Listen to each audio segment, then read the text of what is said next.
Hello, everybody, and welcome to the Spoiler Warning Podcast. This is review number 705 with a review of Men. I'm Christopher Schnese. And I'm Stephen Miller.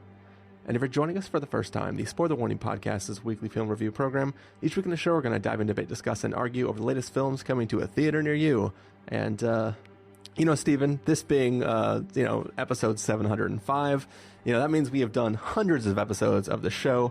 We have covered a range of films, covering all kinds of topics. And, if we're honest, sometimes we got to just, talk out of our ass a little bit, speak, attempt to be intelligent about things that we know nothing about.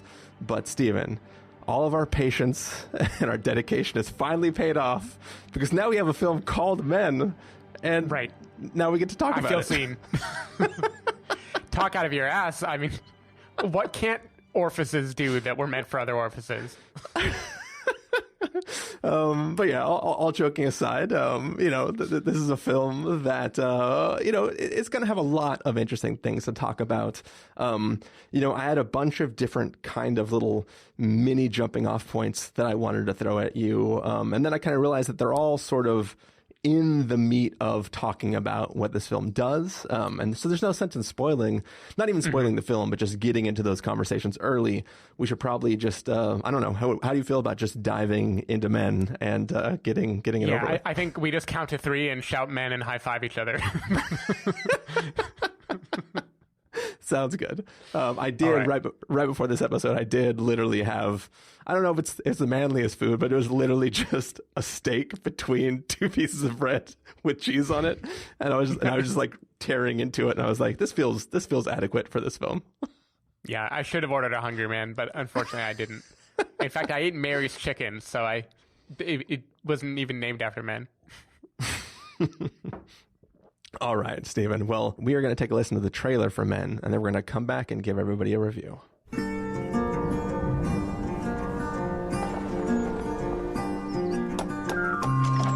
Hello. Hi. Mrs. Marlowe, yes? Harper, yes. Do, come in. The words I have to say. It's a beautiful house. But they're true. Would it just be you staying, or Excuse me? Mrs. Marlowe? No? No. Until you give your love, there's nothing more that we can do. Apple from the garden? Yeah, it was delicious. No. Mustn't do that. Forbidden fruit. Oh, God, sorry, I'm joking.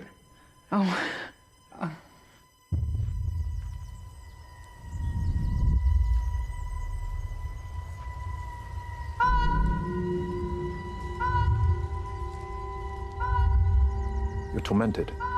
It feels more like... Haunted. Yeah. Something happened. My husband went upstairs to our balcony and let himself go. You must wonder why you drove him to it. I didn't drive him to it. I thought it'd be true. But if you'd given him the chance to apologize, he'd still be alive. What?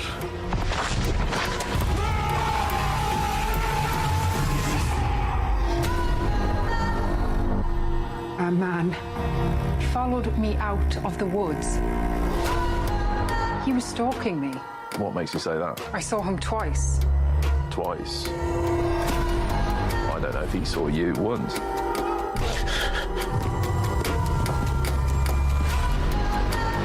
Want to play a game? You hide, I'll see. You must feel an awful sense of guilt. Stay away from me. What are you doing now? What are you?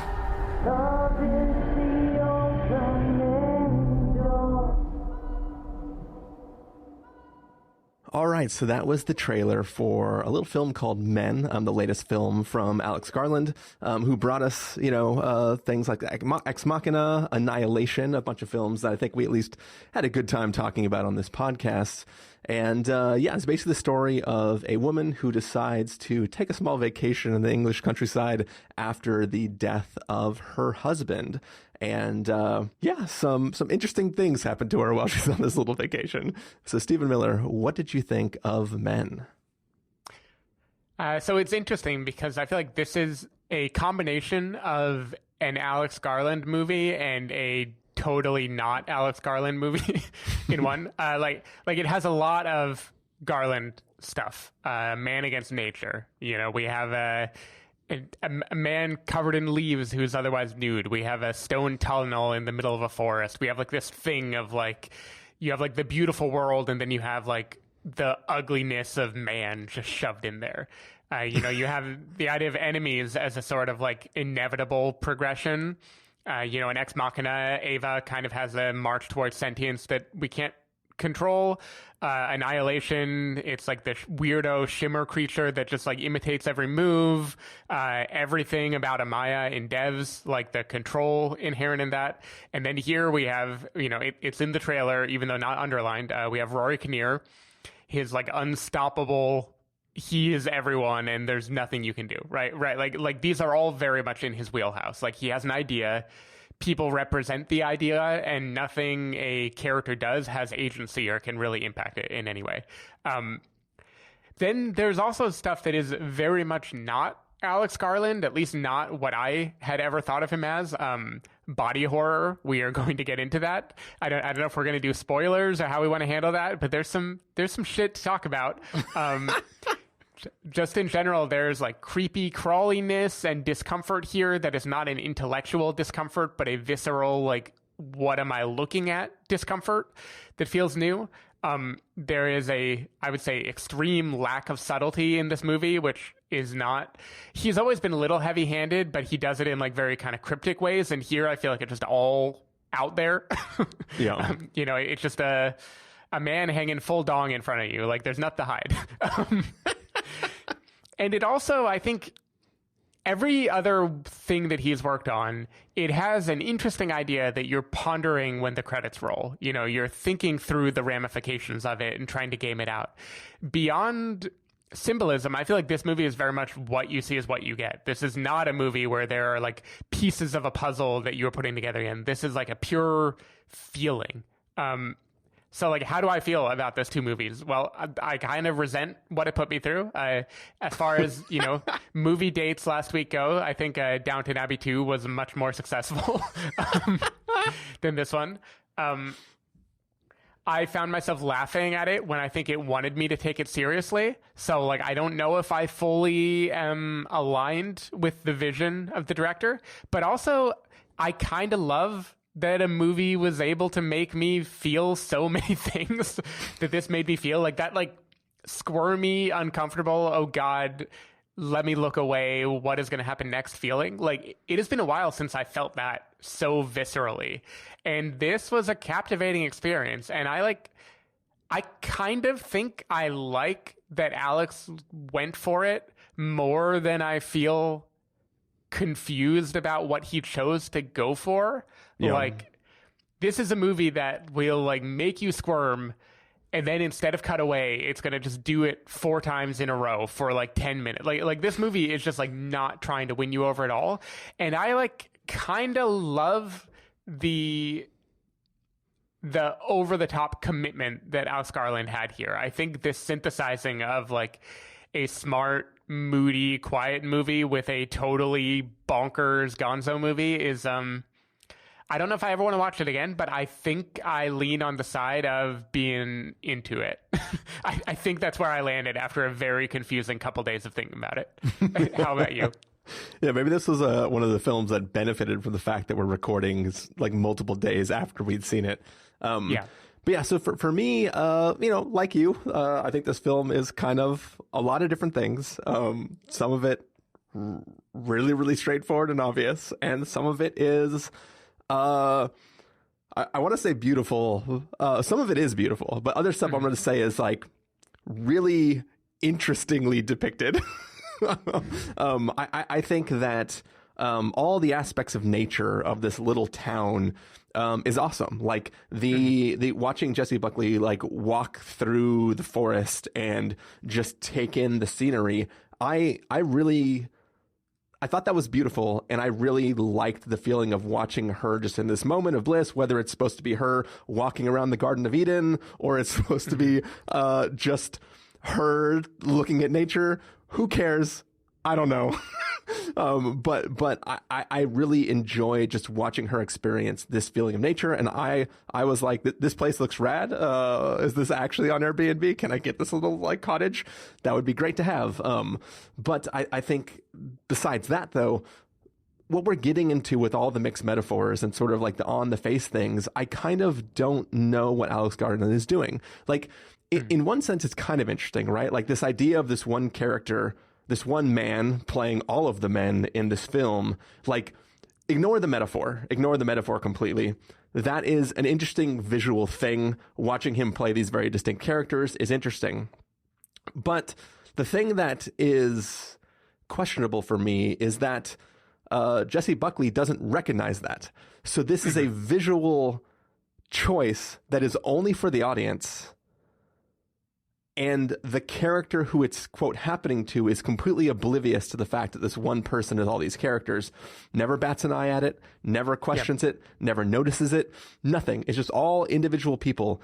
And that almost makes the on the nose metaphor of it more stressful. Like if she was uneasy about the fact that everyone to her looks like the same person, then we would be with her as opposed to we are these like outside observers of something that is happening to this character. And you already talked about Alex Garland liking to tell stories where like nobody has agency and everything is sort of decided and happening to them, and we're just watching how they respond to it.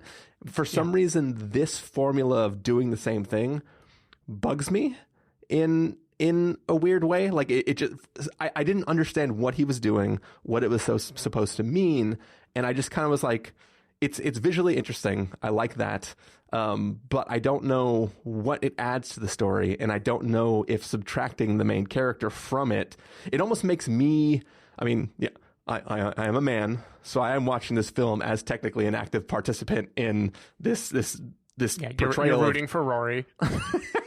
but like I am inherently understanding of this portrayal of toxic masculinity. Right. But it's almost like, and maybe this is what he's doing on purpose, is because I'm the only one that recognizes it, now I'm an active participant in this force that is acting against her instead of just watching her try to elude what's happening to her. So that really kind of didn't sit properly with me as I watched the film. But what I did like is, just as a psychological thriller, the moment-to-moment beats of her arriving at her place and having things be off and interacting with all these characters. Like, if you didn't make them all the same actor and they were all different actors, this film works perfectly already on its own, right? Like, so it's like I actually enjoyed the sort of creepiness of the interacting with these characters, how the tension builds, the moments where she is oblivious to some of the other things that are happening around her, and we do get to see it as like the horror movie trope of like, we know there's somebody out the window. When is she gonna know there's somebody out the window? Like that kind of stuff all totally worked for me. There is one effect in particular that I really, really love in this film, and it just involves a hand.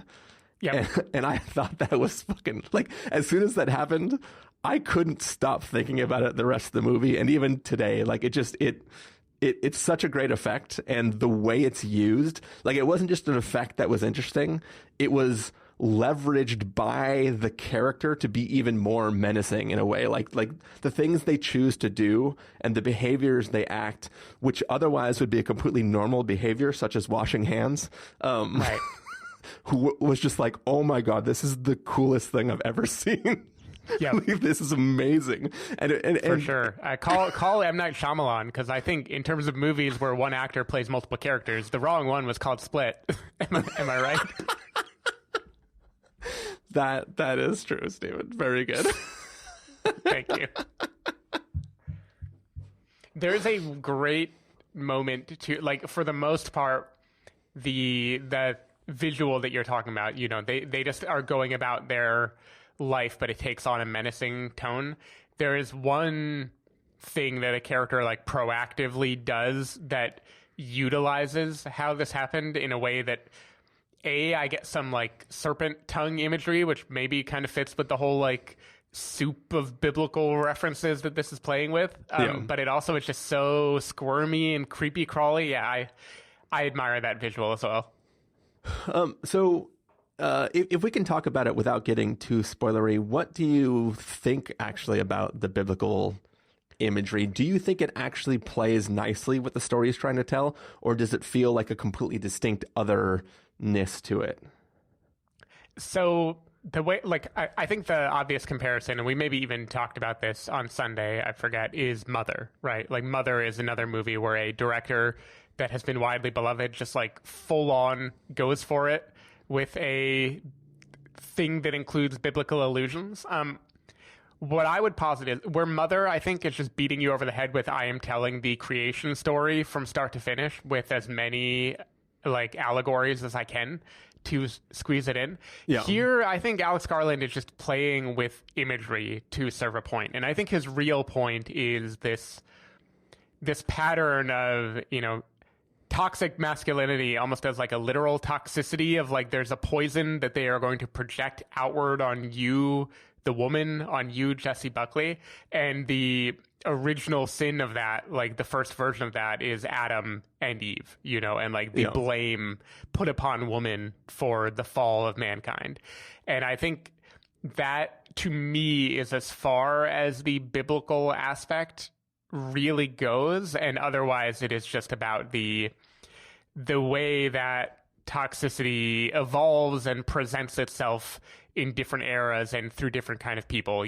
Like it can be someone blaming you for eating the apple, or it can be a fucking lunatic with weird bangs who's just being aggressive and charging, like the boring version of toxicity, or it can be like a petulant little boy who like hates you for not doing exactly what he wants, or a holy person who blames you for the sexual desire that he feels as if it were your fault, or the chivalrous person who thinks he's doing you a favor by ignoring you and then makes you feel guilty and tries to be a bigger person even though he's not listening to you, and like all culminating in a jerk off husband, who it blames you for his reaction, for your reaction to his anger, and makes himself into the victim. Like it is all this repeated variations on a trick that happen where men turn around something negative about themselves and find a way to blame the woman for the reaction and make themselves the victim, right? And I think that is kind of what the movie is wrestling with, and biblical allusions are only insofar as that is like the original man and woman myth, and also maybe because, Alex Garland is a filmmaker, and who doesn't like to have like biblical allusions in their horror visuals, But to me, that is about as far as it went. Yeah, I guess for me, part of the reason why that biblical, like it feels like Alex Garland first had this idea of all the apples falling from the tree, and then reverse engineered, what if she takes a bite of the apple at the beginning of the film, and that's like this metaphorical Eve taking of the forbidden fruit. But it does, like, in the context, she literally drives up, and before she gets to the front door of this like Airbnb, she just goes, apple. Like I would almost rather have this try to make the metaphor make more sense, where it's like she goes for that walk through this beautiful, pristine forest, and at the end of the forest, instead of finding a tunnel, she finds this tree with this really, really interesting looking fruit. Like use the metaphor as it exists in the story already, rather than just taking the imagery of it and converting it into a thing that doesn't seem to make sense. I don't know. There was something about it that like I didn't quite understand where he was taking it. Yeah, so I will try to turn the metaphor into making sense, even though, again, I kind of think he's just playing with a visual there, not trying to recreate, biblical story.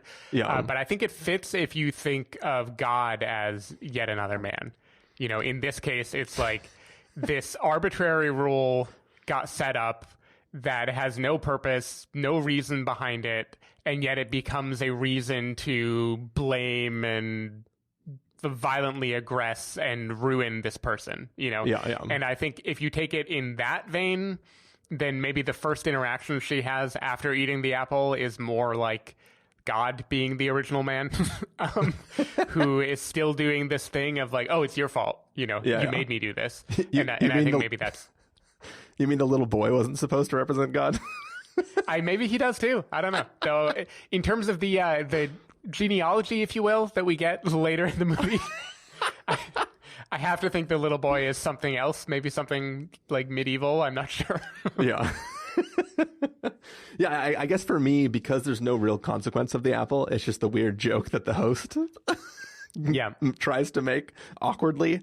I felt like it was just visuals with no actual metaphorical connection to anything other than, remember this?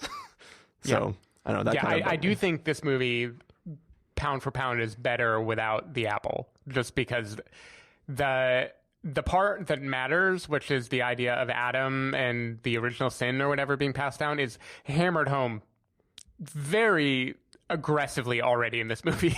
Without that, I don't know that he really needed the apple too, but whatever, I'm down for it. When it comes to a horror movie, usually being too on the nose doesn't bother me that much. Like they just want to have visuals that they pull from to make something creepy. This seemed like it did the trick. Yeah, that's true.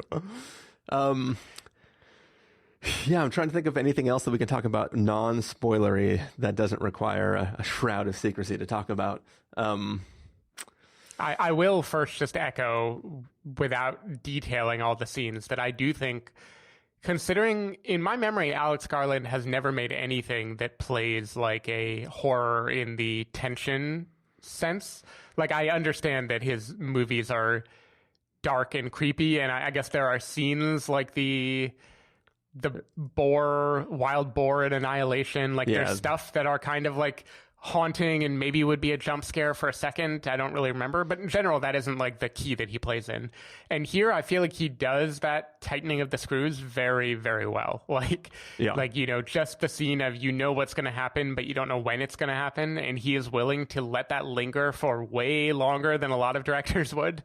And I feel like that is very, very effective. Like, this movie, before the final 20-minute crescendo of pure chaos that we'll go into, it is kind of just like a taut, extremely uncomfortable movie that is doing a lot with very little in terms of like making you imagine how bad it's going to get and putting you in the mindset of a woman for whom, because of men being terrible, everything is a potential situation for violence. And that like fear, I think he does a really good job of conveying that.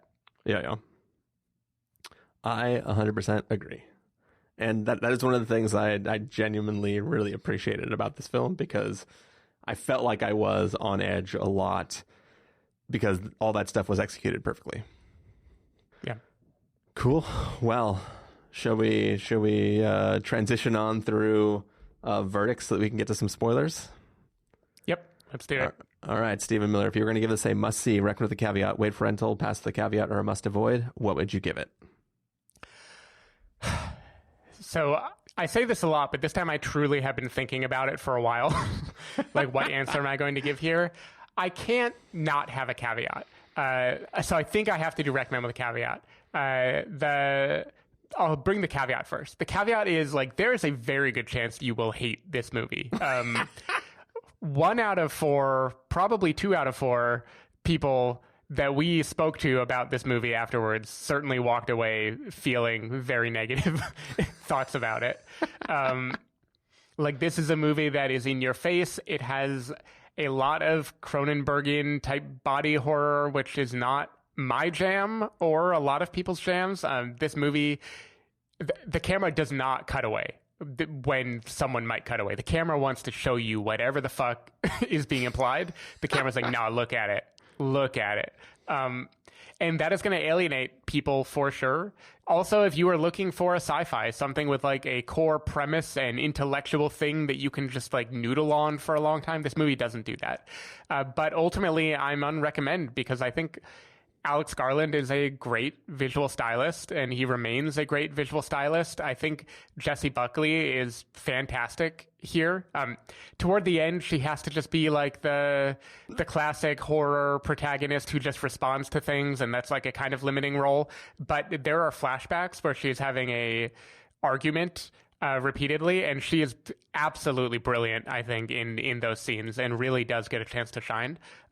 So great character work, great visuals. The tension is pitch perfect. And even if this movie didn't make me think at the end, it did make me feel and I had echoes of that feeling for a while. And so I do think there's reason to be glad a movie like this got made, even if, caveat, you might totally hate it. Yeah, I think for me, I am going to leave it at a wait for rental. I feel like all the caveats are the same.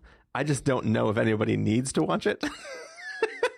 Like, I think if you watch it, there's a lot of stuff there to find interesting, to celebrate being done well. I think the movie as a whole is sort of a little bit messy, and it's, as we've said, so on the nose that it's like everything outside of the visuals, you get everything this film has to offer watching the trailer. You get the haunting Jessie Buckley hollering into the little cave opening thing.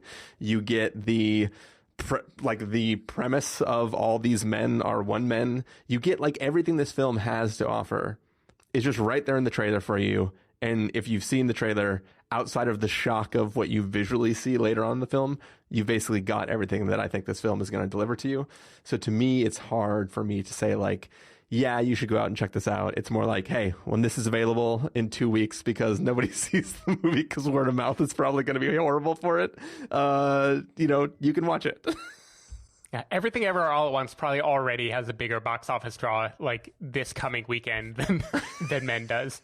Yeah. Yeah, I hear you there, though. I do, and I know we don't, do point for point during verdicts usually, but I do want to say in terms of everything the movie has to offer being in the trailer, I think the nuances of the real world thing that caused all of the chaos to happen is not in the trailer, and there's a lot there to kind of sink your teeth into.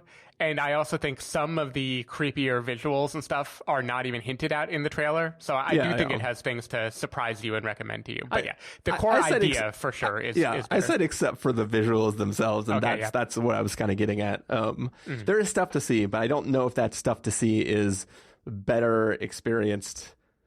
I mean, I guess technically it would be better experienced in a theater full of people going, what the fuck? Instead of you being on your couch alone and like looking to either side going, please, somebody has to be watching this right now too, right? Point taken. So I don't know, maybe I need to raise it up. But no, I'll stick with wait for rental for now. That is going to be it for the non-spoiler section of this review.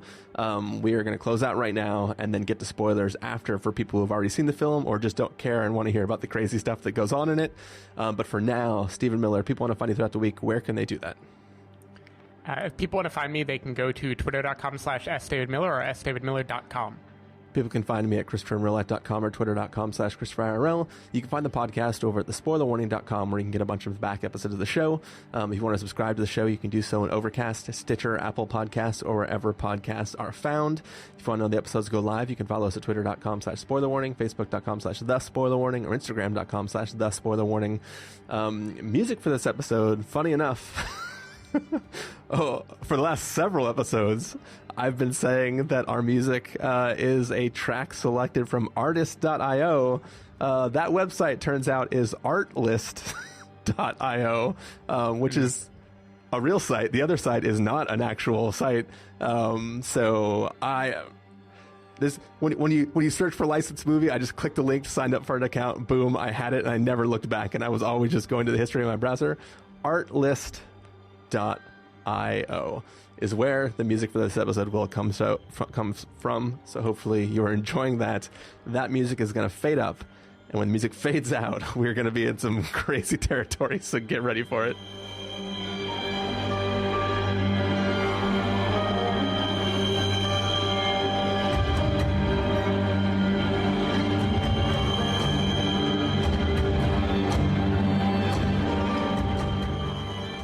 All right, we are back. This is Spoiler Territory. It's the after part of a review of Men. We're going to be talking full-blown spoilers, so watch out.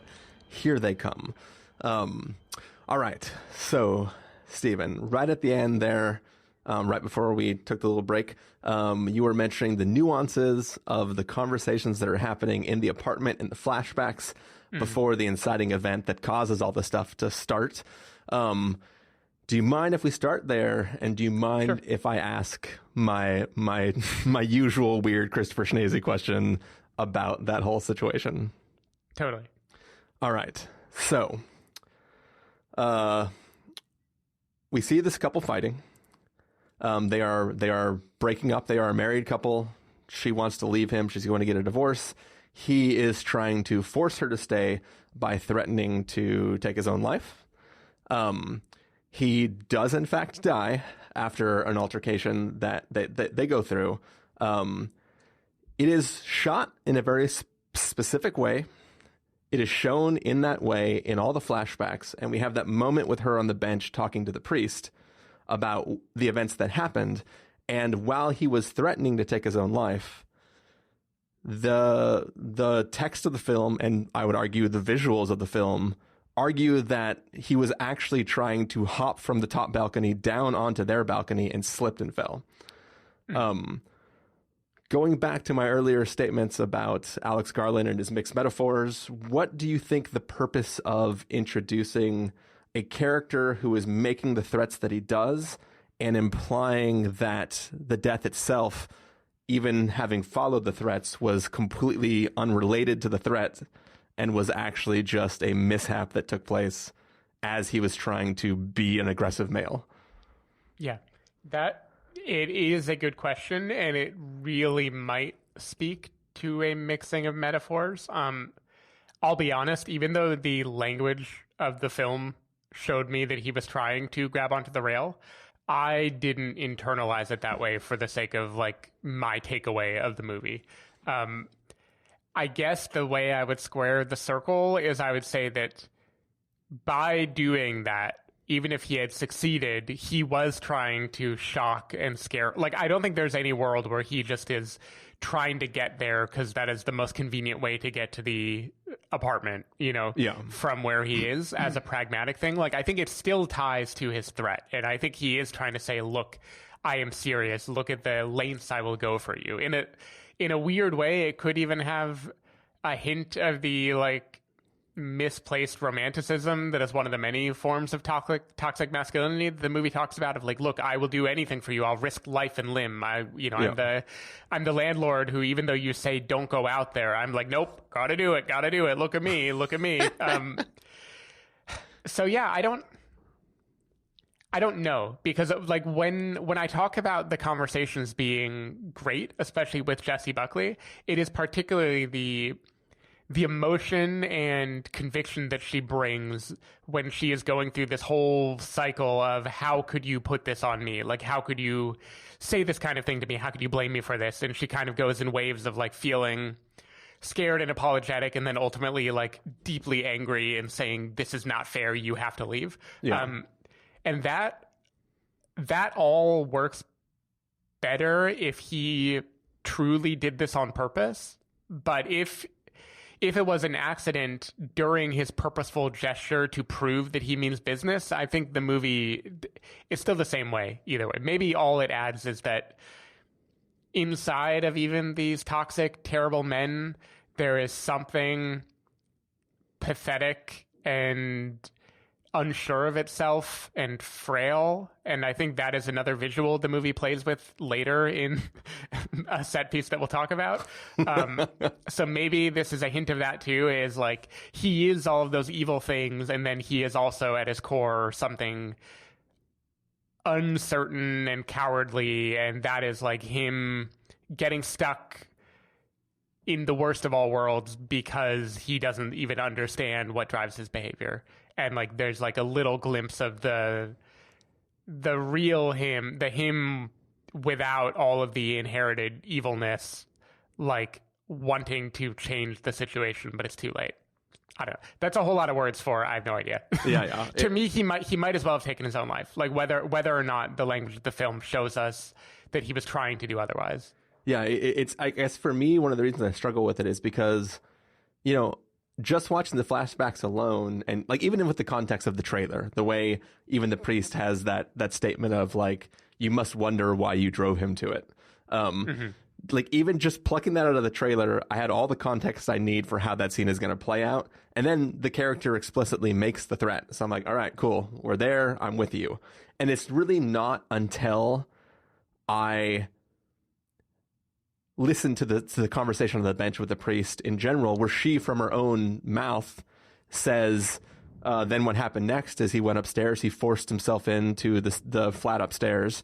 And once you initiate that, it's because if he was going to do one thing, it doesn't require you to force yourself into the upstairs neighbors thing, right? Mm-hmm. You can do that however you want. You have roof access. There's like a bunch of things you could do. So it adds, it's so much detail that it feels extremely conscious to state that what happened was in fact an accident. It feels like it, like my conservative, trying to give credit to what I think maybe he was going for is he wanted the scenario to allow for somebody to blame her. So it's not him acting himself. It is she created a situation for which he had to go on the ledge of the balcony. Mm-hmm. And that's how he died, was because she wouldn't let him in the door. And if she would have only let him in the door, he would still be alive. Mm-hmm. Like, that's my conservative sort of like way of going like, okay, if I'm trying to go with what the character would be saying now, I'm doing air quotes right now, then maybe that's what it was going for. But it feels so strange to like take a straightforward, this is the type of toxic man we're looking at. He is going to make threats against somebody who is willing to leave them. And then it like flips it on its head with this like, well, he wasn't really going to do that, but then like it accidentally happened. And something about it just, it weirded me out, and I can't like square the whatever. Yeah, no, I hear you. I think it's kind of having its cake and eating it too, because either of those in isolation would be a perfectly fine root story and the movie would work exactly correctly, whether it is that he was being very aggressive and she told him to leave and then he did that and it was clear that it was him trying to get back inside, or he was making threats and then she left and then she found out that he intentionally took his life, right? Like either of those work fine. This in between, the best I can say again is that no one in Alex Garland movies really have agency, and he doesn't either. Like he seems, it's this demon inside of it. It's this thing, which I'm not saying that to absolve men in the movie or in real life of their behavior, but like in the language of the movie, it is like this inherited, passed down toxicity, right? Yeah. And like, it's almost like the toxicity inside of him made things be the way they are, even if he believed in that moment that he was doing it for a different reason. And that's kind of why it doesn't matter to me. Yeah. I guess in my head, this is like and I'm going to bleep the name of this film, just so that I'm not spoiling a different film. But to me, in any other film, this would be like a situation where this is the key that lets you recontextualize the rest of the film. Like everybody assumes one thing, and there's this one line or this one piece of information that is what everyone needs to understand what really happened. But it's like, this is such a different kind of film that I like wonder why that effort was put into like sow doubt in the inciting act that caused everything to start and begin. But yeah, I don't have a good answer. Cool. But Jessie fucking kills it in those scenes. Literally. Between that and The Lost Daughter, she is just like really good at flashback arguments, I feel like. Yeah, I wonder too how long, like in those scenes, is it just like, we're going to let the camera roll and you just need to work yourself up into like a frenzy and just do it as many times as you need to, and we'll just pick the take. That's great. Because like, it's hard to know whether those are full entire scenes of dialogue and then they're cutting the flashback to be the important moments of it, or if it's like, this is the line, just do this line several times and then we'll pick the one that feels the most emotional from all the different angles and stuff like that. Like I'd be curious to know how those scenes are actually thought out and sort of captured and acted, given the rest of the wild across the board mixed metaphors, I would assume that they're individual lines that he's recording, but maybe not. Who knows? Yeah. So what's next? What do we want to talk about next? Let's see. I mean, we've already talked about naked Adam walking around. I just wanted to highlight, I like the progression of his character design, where at first he is just seems to be a naked man, albeit a strange naked man. Creepy, great, creepy visual, like that, seeing that guy in your backyard, just, that worked so well on me. And I've lightly made fun of Joanna before, because when she watches movies, she always seems to be feeling whatever the character is feeling. So like if the character is sad, her face looks very sad. And if they're like scared, she looks scared. And I'm always like, wow, how empathetic. Like, how can you do that? Yeah. With that scene, I felt that for Jessie Buckley, where I was like, fuck, he's right there. Shit. Like I felt like terrified of when the guy was going to peek through the window in a very successful horror movie way. But anyway, then as he goes on, Adam is like, I'm just calling him Adam. I guess he just represents Adam. I don't know. Yeah, I mean, naked guy in the forest. Yeah, he is like, cutting himself and then putting like fig leaves in his body, like Adam covering himself with fig leaves. And then by the end, he is basically like sprouted leaves everywhere. It is a very like midsummery, interesting visual. And I was into it. Yeah. Yeah. It is interesting though. Like it's like he is modifying himself to match like the weird stone pillar in the church. But like, does the character know he's doing? Is he purposely trying to mimic the statue because he thinks that's what he needs to do, or is he possessed by the entire legacy of toxic masculinity and it's causing him to become the statue? Who can know? Yeah, who knows? Do we leap forward and talk about the hand? Let's talk about the hand, the single greatest the single greatest innovation in cinema since color. Sliced hand.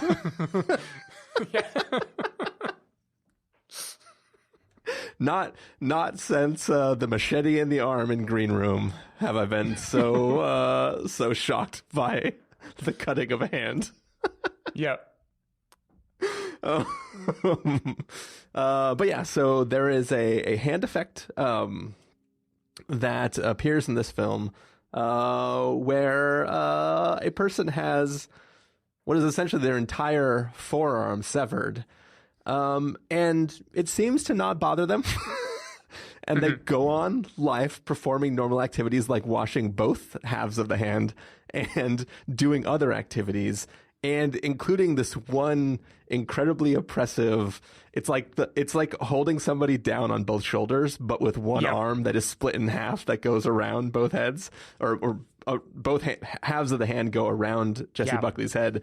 And it's like somebody had the idea of like, what if like the split of the hand is this thing that we repeatedly use this image, and then somebody said like, yeah, but what if we treat it like as a utilitarian thing and just go on acting with the split hand for the rest of the film? And I just thought that was like a brilliant visual effect, and creepy as hell, and super rad too. Yeah. Well, and like just the slicing of the hand and arm, you're right. It's much more than the hand. Like the arm goes through the mail slot.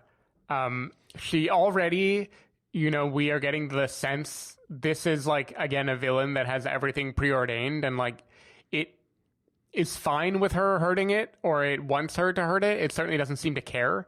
And so she like stabs it, and then it just like pulls slowly, and the camera makes us watch as this like knife rips from the arm all the way through in between the fingers. Like Alex Garland, but it gets stuck on the wrist. He wants us to feel so gross. Yeah. It gets stuck on the wrist for a while. Yeah, it gets stuck on the wrist for obvious reasons, and the character has to decide like. It's like in every other film where like two people are sword fighting and like one person gets stabbed through the chest, and then like the stronger bad guy will like pull the hero towards them, like it's like that sort of moment all the way until it gets to the wrist, and then it's like, what do I do now? I guess I just continue to cut my hand open, and it just pulls it through, and it was great. It is great, and I think that does again fit with the metaphor, like the particular type of thing that makes this like men character so bad in all these ways is it's like wanting Jessie Buckley to hurt them so they can then rub her face in it. You know, like literally in this case, like, stab me, my arm is right here. I am going to self-inflict this one wound into a much larger wound, and I'm going to literally hold you down with it later. And I think that, like, I feel like there's some intentionality to that, but it's a cool visual, even if there's no intentionality. I don't fucking know. Yeah. No, it's by the end of the movie, I was like, this is so cool. Yeah. I'm sure I'm taking exactly the wrong thing from this moment, but this is rad as hell. Yeah, I can't wait for the action figures. And then, of course, comes the birthing scene. Scenes, yes. Yes, many. So, you know, we've hinted at the metaphor many times here. This is clearly like toxic masculinity as an inherited trait. You know, Adam is walking towards her, and he gets swollen in childbirth and gives birth, as we see a close-up of a vagina, as far as I can tell, being created in his body, so child version of him can come out. Already that sequence, like, I don't know exactly how long it took. It felt like 5 minutes of just watching that birthing scene happen, and I was like, wow, this is like so much more than Titan in terms of how uncomfortable I am. Yeah. But honest question, what percentage of the back of your brain was thinking of Ace Ventura, the sequel, when he pops out of the back of that hidden rhino thing? I hear what you're saying. Thankfully, 0. Okay. I was like maybe 15% thinking about that as it was happening. Yeah, I mean, I will be honest, that doesn't mean I was horrified in that moment either. I think I was laughing. I was kind of like, no, you're not fucking doing this. Are you kidding me? The uncomfortable, like, I'm slightly giggling because I don't know how to handle what I'm looking at. Yeah. And then the little, you know, the boy version, teenage Rory or whatever, he is, same exact thing starts happening to him, and he gives birth, I believe, again, through a vagina that has sprouted. I don't think we've yet started switching to different orifices, but maybe we have. Does that one start from his back? Or is it the next person who starts from... I think maybe it does. It might be the next one, because then comes the priest version of him, and I think it happens from his back. Okay. And that brings us to the landlord version of him, who then from his mouth. Yeah. But the repeat, I swear to God, this whole sequence is like at least 10 minutes of just like us watching this happen one after another. And like the first time it is a shock. The first time it's like, ugh, I'm uncomfortable. Every other time it is the discomfort of knowing what is about to happen. It's like is he going to do it again? Let me look at that stomach. Oh, it's getting bigger. Yeah. And then culminating, of course, in her husband at the very end. And thus we have completed the metaphor of how he inherited all of these terrible traits. Yeah, is that it? So it's bent forward, bent backwards, out the back, out the mouth. Yeah, we got to memorize this. Yeah, and then you do the hokey pokey and you turn yourself around.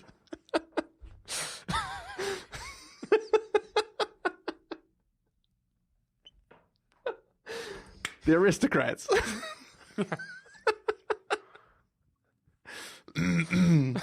But yeah, so it was a trip. It was definitely a trip. Yep, 100%. And it was very bloody and very... I'm not going to rank the visual effects of the birthing scene because I was too busy being horrified to maybe like think deeply about how realistic or not realistic it was. But I think compared to the young boy's CGI face, I think the CGI birthing was pretty believable. So by that bar, I think it was a success at least. Yeah, I think that like part of it is it doesn't hit Uncanny Valley because it's so not like you don't see somebody carry a full adult to term within like 2 minutes and then birth it out in real time. So it is so unusual that we don't have a frame of reference for the exactly what we're looking at. So it doesn't feel as uncanny as that stupid boy's little stupid transposed face. Yeah, like even old, it takes like a few minutes for birthing to happen. I don't know if you ever saw Old. I didn't. Okay, well, spoilers for Old, if anyone doesn't know the premise of that yet. Yeah. I've listened to some spoiler conversations about it. Yeah, I think one thing is those visuals in this movie don't need to feel like they have heft, because this feels less like a real thing that's happening and more a like ghostly stage play or performance for her to present some. It's like the spirit or whatever wants her to understand something culminating in her husband. So if it's weightless or CG or whatever, it just doesn't feel wrong, because that whole sequence feels like make-believe anyway. Yeah. And I think that's another one of the things that like sort of plays back into the mixed metaphors that make me like think not necessarily in a good way about this film is that like there is one version of the story where there is this weird forest deity that's just birthing out these shitty men who are literally the same one, and there's just this village full of this one guy, and that is what she has stumbled into. But like it only exists as metaphor. Like yes, theoretically she is physically experiencing this stuff in her reality, because her friend shows up at the end and like sees the results of everything having had happened.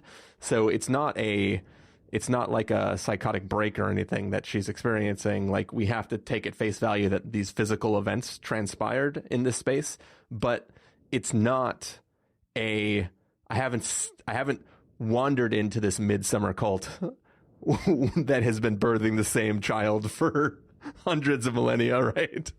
It's just the manifestation of everything she's going through happening in reality. So that's like, it's I don't know how to grok all that. Yeah. Cool. Man, am I right? Hell yeah. Yeah, and any last things that you would like to talk about for this, Stephen? No, I think I'm good on Men. All right. Well, what do you say we give up Men for good then? Yep. Let's do it. All right. We're going to take off then. Hope you all enjoyed this review. And we'll be back eventually with a review of Top Gun. It might be delayed someday by a little bit, but yeah, we'll have a Top Gun review somehow, some way in the somewhat near future. All right. Bye. See ya.